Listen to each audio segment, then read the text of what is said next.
Hello there. It is the 30th of May, 2024, and finally down to the wire. We are getting our live spoiler-free discussion for Star Wars: The Acolyte in just before the premiere. So really, really close. I honestly didn't know if I was going to make it. I really didn't. Between being out of the country, the beginning of summer, two kids, a lot going on, and we roll the dice, and we're doing it. We're doing it. That's what she said.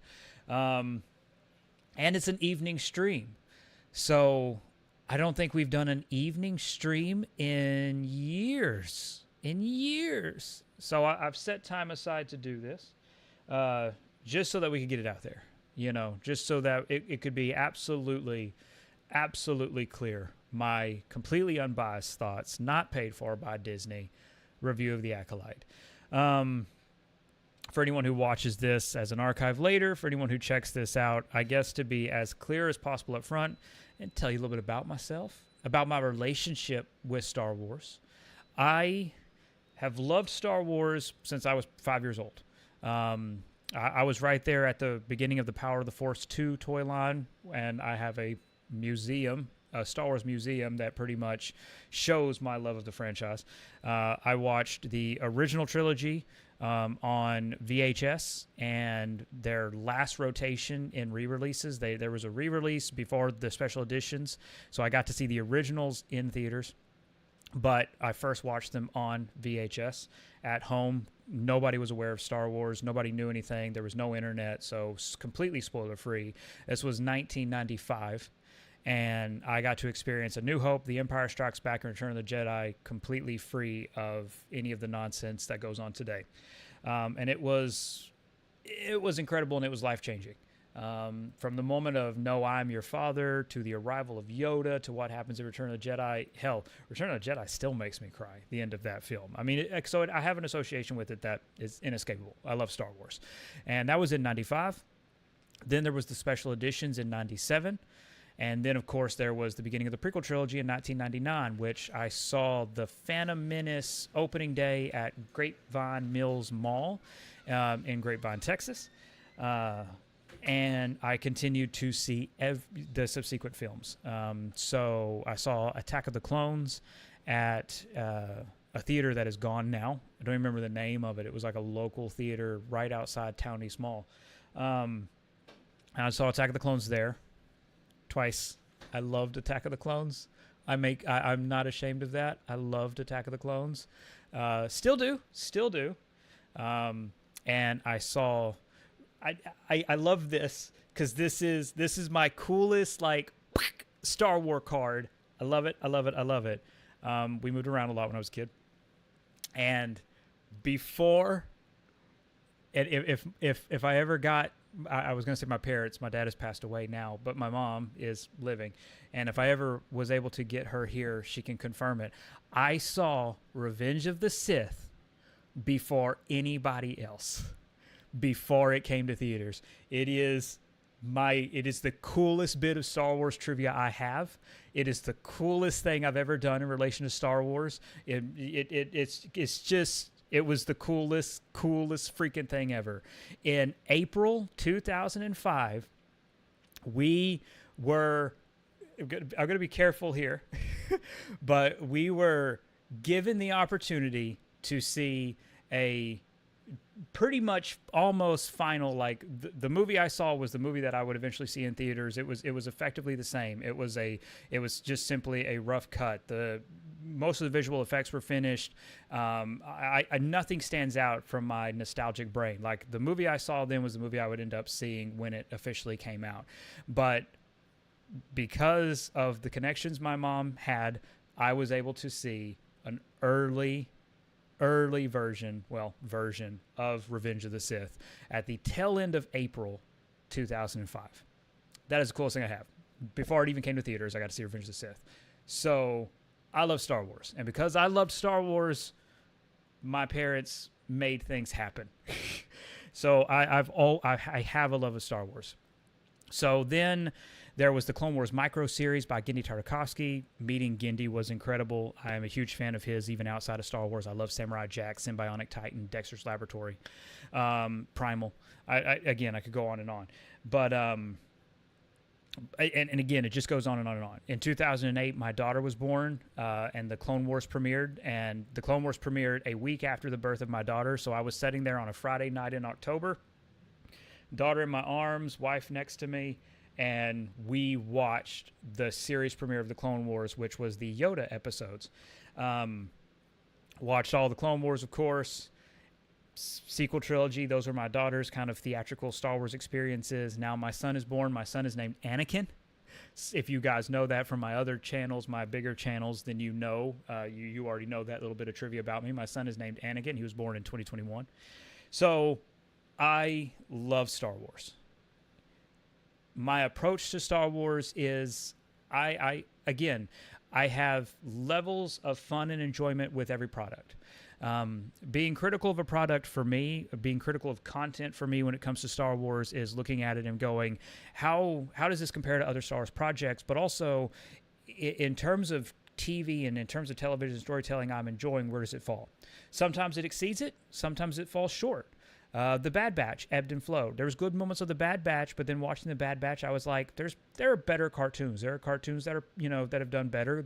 Even the Clone Wars, did a lot in narratively better.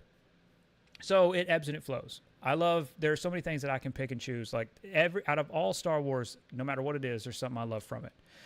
That goes without saying. There's always something that I can take joy from, but then it's also a matter of going, where does it stack? Where does it hold up? You know what I'm saying?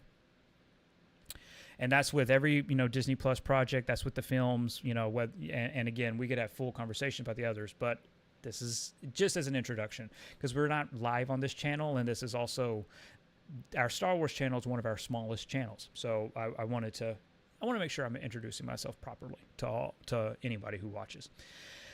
Now, we've gone through a lot with Star Wars. A lot of projects canceled. Again, this Star Wars channel has covered thoroughly the news on the Acolyte, Leslie Headland, all the misinformation, all the deliberate clickbait, all the utter crap that has come out about the stories about Leslie, what she said about George Lucas, and all these things. I had the privilege of meeting Leslie. I've met Dave Filoni several times in the past. I've been able to meet George Lucas on 2 separate occasions. I've had the benefit of being able to actually introduce myself to these people, to tell them how much their projects matter to me, how much Star Wars matters to me. And the one thing that I can say from everybody I've ever met, they know and love Star Wars, and they revere what George Lucas created. And they all want to take risks in their own different ways. And I applaud it when they take those risks, and I'm ecstatic when the risks bear fruit. And I always hope to see, continuing improvement. I want to see Star Wars continue to take those risks, continue to improve, continue to challenge. I want Star Wars to be on that level of Justified. Justified is one of my favorite shows. The Walton Goggins character in Fallout. Because that was the whole reason I watched Fallout, was for Goggins' gunslinger character. Sorry, I'm not super well versed in Fallout, so like I don't remember what they're called. I know they're not called creepers. Ghouls. His ghoul character. That was the whole reason I watched. But I want to see. I want to see Star Wars rival and surpass those projects. I want Star Wars to be the epitome of storytelling, of myth, of American myth, because again, that's really what it is in a lot of ways. So when I got the opportunity to watch the first 4 episodes of The Acolyte, to say that I was beside myself would be an absolute understatement. It is from an era. I'm gonna say that loosely, an era that I love. I love the prequels. The prequel, the original trilogy were my introduction to Star Wars, and I got to see them in theaters. Like I said, the originals and then the special editions. So I already loved the originals by the time the prequels came, but the prequels were new. They were brand new. Nobody, no one knew what was going to be the context of the films, except that we knew eventually what it was going to tell the story of in relation to Anakin Skywalker. And that was thrilling. And I got to be a kid who grew up with that. I liked Jar Jar as a kid. You know what I'm saying? And I love the prequel era. So when the books came out and the games were coming out, and you had the Old Republic and you had the Early Republic, and you had those little windows into the timeline before the Phantom Menace and then thousands of years before the Phantom Menace, I loved the mythology within that it was creating in terms of the Jedi, the Sith, the light and the dark. So to say that I had high expectations is an understatement. And if you've seen my videos on this channel, you know I had raging expectations. We've covered every rumor. We've covered every leak. There's a lot of details that bear fruit in these first 4 episodes. And then there are still bits and pieces that, you know, rumors and leaks that we heard about that didn't come to pass in these first 4 episodes. Whether or not they do come to pass in the other 4, it's hard to say. Each episode is give or take, and again, I could be off on the time because I wasn't clocking it, you know what I'm saying? Each episode felt like it was like 30, 35 minutes, you know? That's the first thing that kind of disappointed me. And again, you know, this isn't fair to it. This is nitpicky, but the first thing that kind of bummed me out was, you know, there are so many quality shows that are coming out that are an hour long, you know, that are doing 8 episodes, 8 1-hour episodes, and they're meaty and they're fruitful, they're engrossing, they're immersive, they have time for the character depth, they have time to explore. And so when you really think about it, 8 half-hour episodes, you know, you could just say it's 4 1-hour episodes. You know what I'm saying? And that's like the biggest thing, you know, to see these, you know, to look at the streaming landscape, The Last of Us, again, The Last of Us, Fallout, I'm probably forgetting Invincible, if you want to, you know, in terms of if you follow animation. I love animation. But when you look at it and you compare it to that, yeah, that kind of hurts a little bit because it's like, oh, man, we could have more time with this. We could have more time with these characters. We could have a lot more time. And the mystery that it establishes and the mystery that's set up in these first 4 episodes, I mean, that's one of the things where I'm like, I don't feel like there are major shortcomings because of the time, but I feel like, oh, I would love to see more of this or that. I'm going to be careful here. Spoiler free. So that's my first thing. You know, I was told after these first 4 episodes that the last 4 episodes are about also the same length. Now, again, we'll see how much of that comes to pass. But like I said, these first 4, they were between 30, 35 minutes, give or take here or there. There wasn't a 60-minute episode. And again, for everybody who's seeing it the first time next week, you're getting 2 episodes, so you're getting an hour. You're getting a little over, give or take, you know, hour some odd bit of content or story. So now, in terms of the performances, everybody shines. I mean, like, legitimately everybody does. Soul is a standout for me. Now, I don't know the actors who play them. I'm a Star Wars fan, so I know the characters, and the characters click with me very quickly, right?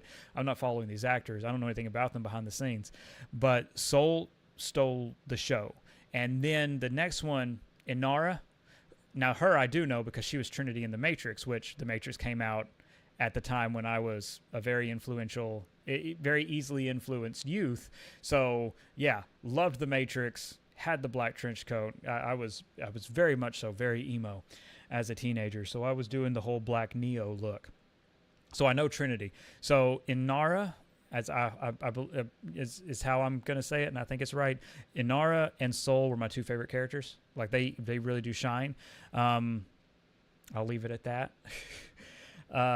And then, of course, there is the eponymous Acolyte. And what's interesting here, and this is the only thing I'm going to say, because I got to be really careful. The mystery surrounding the Acolyte killing the Jedi, how she's going about killing the Jedi, that, don't spoil it. Legitimately, you know, don't click on anything that says there are leaks here, spoilers here. Don't. That mystery is something you really want to follow on your own. Like, legitimately, the mystery is really something you want to follow on your own. It's a really good one. The only thing that I will say, and this isn't there's no major spoilers. I'm not giving names. I'm teasing you a little bit. Just something to think about as you're watching, because I know all the misinformation and all the controversies that's being drummed up to get clicks. And the one thing I will say is, remember about this time period. Remember that the Sith exist right now. Okay? Remember that the Sith have existed in secret, since the Rule of Two and since Darth Bane. For 1,000 years, the Sith have been going. Right? So the one thing that I will say right here, this doesn't disregard any of the canon established in the Phantom Menace. It reinforces it. And it does so through a really brilliant storyline. But the thing that I will point out is, remember the Rule of Two. There is a master and there is an apprentice, and the apprentice craves the power of the master. So when the apprentice wants that power, the apprentice has to find their own apprentice. And it's a really good story. It's really good. Nothing here does any more to contradict the films than the expanded universe did back in the day. If you grew up with the expanded universe like I did, nothing contradicts it. Nothing takes away from the lines in the Phantom Menace. It is all reinforced. It is all very clearly understood where the Jedi stand, who the Jedi think they're up against, what's happening to the Jedi in this period, and how that's reflected in their state of mind, and how it enforces what happens about 100 years later when we come to the events of the Phantom Menace. And again, I cannot stress this enough. Remember that it was George Lucas's story that had Palpatine, the Dark Lord of the Sith, working on Coruscant right underneath the nose of the Jedi. And if you're wondering how it got to that point, the Acolyte reinforces the story directions that George Lucas took. Nothing here tears down what George Lucas built. Nothing here harms what George Lucas built. We have, throughout these last few months, throughout this last year of operating this Star Wars channel, we've gone over in great detail the information about Leslie, how she was, again, and the smear campaign that was put up against her. Multiple quotes of hers taken completely out of context. We have a whole playlist dedicated to that so that you can elucidate yourself and again, you can become aware of the situation, and you can become aware of the reality of the situation and not mire yourself in hate and especially not to become a sheep of a machine that wants you to be angry and wants you constantly clicking and riled up and commenting and starting all kinds of nonsense. It's not worth it. It's not healthy, and it's not safe. And if you're a fan of Star Wars, then you know the lessons that Star Wars teaches, and you should want to follow those. You should very much so want to follow those. Everyone likes to use, Leslie worked for Harvey Weinstein. Yeah, so did Ben Affleck, so did most of Hollywood, because Harvey Weinstein had one of the biggest companies in Hollywood at the time. And to attack literally everybody associated with that is unfair. Leslie worked for him for a matter of months, not years, and had no relationship whatsoever to what he did. She was never photographed with Jeffrey Epstein, but you know who was? Donald Trump. And I say that only to point out that almost everyone I speak to through this channel who is going after Leslie for nonsense reasons, because you haven't even seen The Acolyte. You literally haven't seen The Acolyte. And, you're probably not going to like it anyway, because you're going to make up your mind and you want to stick to it so that you can stick it to Disney, even though Disney didn't make a single creative decision here. This was Lucasfilm making, choices in the era, and Leslie Headland finding the story. Disney literally had nothing to do with it. But it's important to be very, very clear that the information being fed about this show and about everything to it is utterly false. We literally have comments and videos going back that you can see for yourself on this channel where people are commenting going, this show isn't real. You know, Disney lied, Kathleen Kennedy lied, it's taxes, she's stealing money. And here we are. It's real. And none of you, you know, especially if any of you who left those stupid comments or checking this out, none of it was real. You know, the show's about to premiere. You're not apologizing, you know, for believing nonsense. You're not going after the people who lied to you. You're not going after the people who lied to you and saying, hey, why did you tell me that the Acolyte was fake and that the Acolyte was canceled and all this? You're not going after them. What are you doing? You're still going after Leslie Headland and Dave Filoni and the actors. Again, I don't know all the actors' names, but you're going after them. For what? They didn't lie to you. They didn't make up information. It doesn't make sense to me, and it doesn't compute. It really doesn't, and it's something that it's something that is absolutely ridiculous. It is absolutely ridiculous. What I will say is these first 4 episodes, despite their short runtime, are engrossing, immersive, and are as true to Star Wars and to what George Lucas was doing with the prequels as anything has been. Especially, it really understands the Jedi and the Sith. It understands the Jedi and the Sith very well. And it understands the Jedi and the Sith in this time period. Because that's the key. That's the key that you have to remember. How do we get to a point, especially for anybody who's ever asked this, how do we get to a point where Palpatine is walking down the street with all these Jedi, so to speak? How do we get to that point? What are those Jedi? What did that? We are seeing it. You're gonna get a taste of the foundation laid there. You're going to understand how the Phantom Menace was allowed to happen, is the best way I can phrase it. And it enforces every decision George Lucas made for the Phantom Menace. Every single one of them. Now, these are the first 4 episodes. I honestly think these first 4 episodes are easily better than the first 4 episodes of anything Marvel has done. And these first 4 episodes are, you know, because if you want to judge and if you want to compare, right? And if you've seen me talk about all these other shows.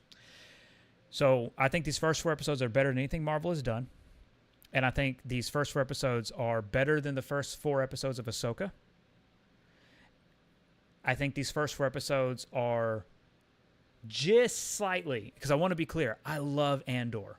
But the first 3 episodes of Andor, my wife, I had to beg my wife because she was giving up on it. She was like, I can't watch any more of Andor. And I was like, no, we got to. So the first 4 episodes of The Acolyte just barely beat Andor because you're attached so much more. But I mean, it's just barely. I wish there was more time in each episode of The Acolyte, because then I think that it would have just topped. I mean, it would have gone far above Andor, but it just barely beats out Andor, because in comparison, the first 4 episodes of this arc of this season is really incredibly strong, and it's that good. It's that good. And I like trying to think other comparisons, you know, better than the first 4 episodes of season 3 of The Mandalorian. Easily better than The Bad Batch, you know.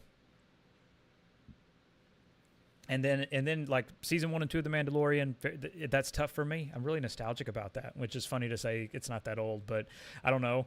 It was really fun to watch The Mandalorian premieres and those first few episodes. So like I have a little bit of a bias. It's hard to play stuff above them. I will, you know, if you look at it, if I try to look at it objectively, and if I look at the story arc told in the first 4 episodes of like the first season of The Mandalorian, you know, very episodic, except for, you know, here's the baby, get the baby, take the baby back, save the baby because you have a change of heart. I think The Acolyte has a more gripping and engaging first 4 episodes. than the premise in The Mandalorian, but I love The Mandalorian. But if I'm going to try to compare them, then I do think The Acolyte wins out, because I think the structure and the storytelling in The Acolyte is above that. I still love it, though. I love The Mandalorian. Season 1 and Season 2 of The Mandalorian, I absolutely love. Season 3, it's a give or take. There are things I like, there are things I don't. Andor for me is above The Mandalorian, and The Acolyte just beats it, just barely beats it. And just because, like I said, just trying to objectively look at it as much as I can objectively look at Star Wars, right? But again, the thing about Andor was always like, my wife gave up on it, and I had to beg her to. No. I mean, like, let's keep going, because I think it's really gonna. I really think, you have to let the story start. But The Acolyte really gets going, and it's strong. It's these 4 episodes are strong. I have a lot of theories after these first 4 episodes. These theories are colored by leaks and rumors that we've covered on this channel, so it's really hard to offer a clear perspective. I feel like I can see where the story's going. I feel like I have an understanding of. I feel like I know where The Acolyte is going to take us, and I feel like who The Acolyte serves will shine light on what is to come. Now, this is built as a multi-season show. Hopefully it does get that season 2. We exclusively leaked a while ago that season 2 is in development. I have heard nothing about it being canceled. Reviews are glowing. The show seems like it's really going to strike a chord. I think the show is really going to connect with a lot of people, and I hope Disney advertises it well, because I think this is really going to hit off. Because I truly believe in the narrative that they're telling here, and I think this is going to be gripping for audiences, whether or not you're a big Star Wars fan. I think this is going to be something that you can easily get into in terms of the story being told. Now, all that being said, I would love to theorize, but I don't think this is the time or place. I really don't. I don't think this is the time or place, just because, like I said, it's colored by leaks and rumors, so it'd be unfair to talk about that here.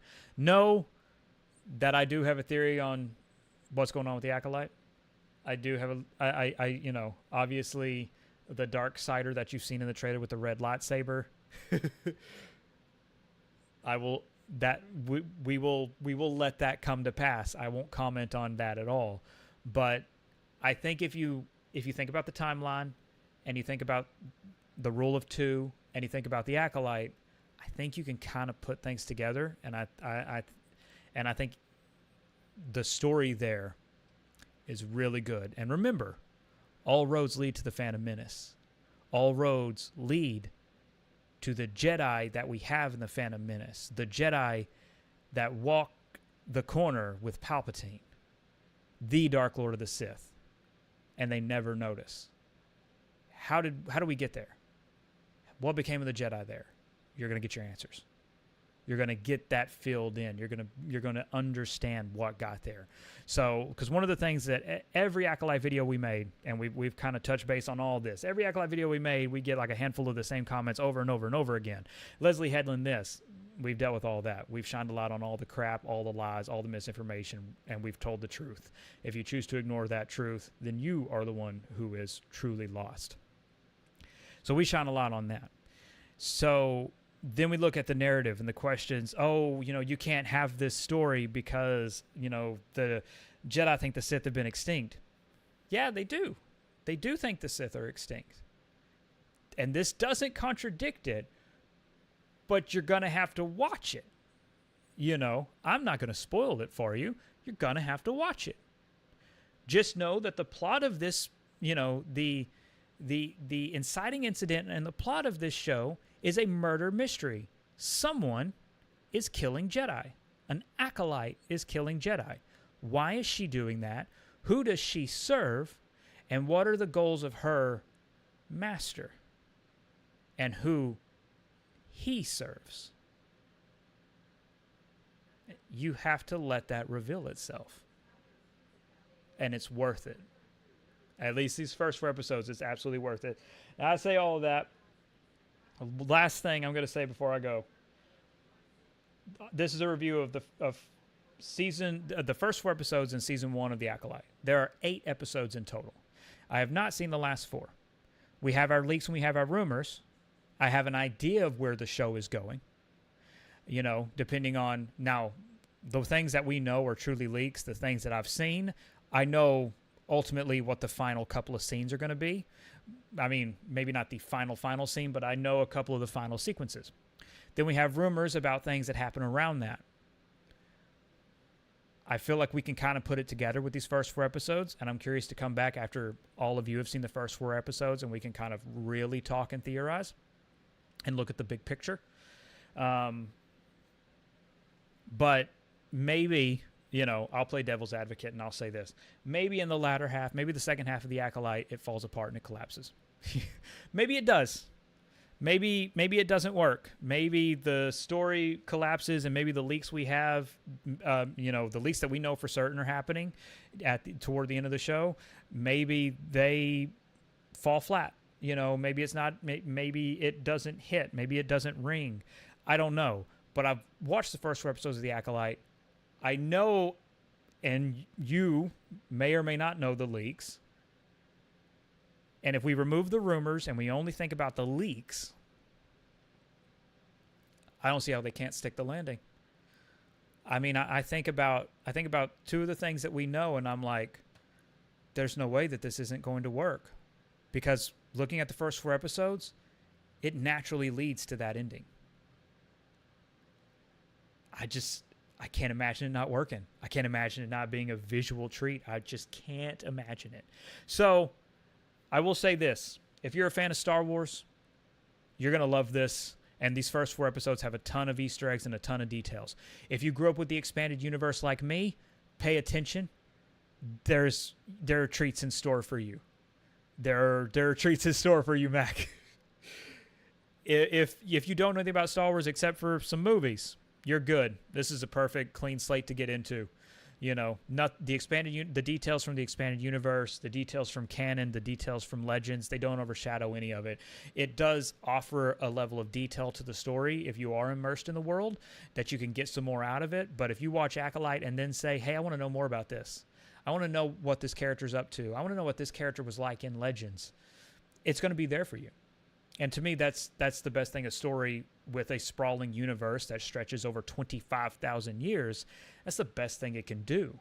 It can inspire you to dig into the universe more, and it can reward you for being immersed in the universe. I felt rewarded. As a Star Wars fan who grew up with expanded universe, with, you know, that Disney, you know, catapulted, I felt rewarded. You know, it was cool to see what they pulled from it. It was really cool to see what they pulled from it. And then with canon, it was cool to see what they pulled from the High Republic, what they acknowledged, the legacy, the era, for being careful with my phrasing, but it was rewarding. It rewarded you. And if you don't know anything about Star Wars, you're not left out, because the story on the surface that's being told, the murder mystery, is so engaging. And the characters are so wonderfully portrayed. And the twist is so beautifully held that when everything comes to its conclusion and all of it is revealed to you, you will be sitting back going, it was there the whole time. It was there the whole time. And that's a good mystery, because they don't pull the rug out from under you. It's there the whole time if you just pay attention. Okay, that's it. I've been wanting to talk about this forever, and I'm happy that I got the chance to talk about it, even just briefly. So, it's late. I did not want to be on too late. I really legitimately want to thank all of you for giving our Star Wars channel time to check it out, to support it. It truly means a great deal to me. To everyone who supports us on Patreon, thank you so much for your continued support and for making all of this possible. I really do mean that. Above all else, and most importantly, stay safe, take care of others, and remember that the Force will be with you always.